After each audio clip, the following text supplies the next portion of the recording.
À l'étranger maintenant, Washington et Pékin tentent d'entretenir le fil du dialogue. Dernier jour de la visite du chef de la diplomatie américaine en Chine, 48 heures chrono pour déminer un terrain où les désaccords ne manquent pas, à commencer par Taïwan.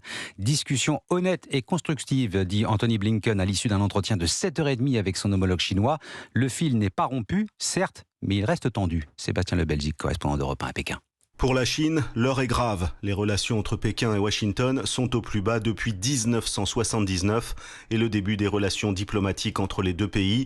Déclaration dimanche soir du ministre chinois des Affaires étrangères à l'issue de son entretien avec Antony Blinken. La question de Taïwan est au cœur des divergences et pour Pékin, c'est à Washington de faire le premier pas.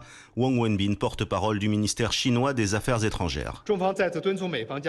Nous espérons que les États-Unis avanceront dans le même sens que la Chine, afin de supprimer les obstacles et créer des conditions favorables au développement des relations sino-américaines. Pékin demande la levée des restrictions à l'exportation en Chine de technologies liées aux semi-conducteurs et l'arrêt des ventes d'armes américaines à Taïwan. L'enjeu de cette visite qui se poursuit aujourd'hui est donc surtout de poser les bases d'un dialogue alors que l'année 2024 promet d'être très tendue avec des élections prévues à Taïwan et aux États-Unis.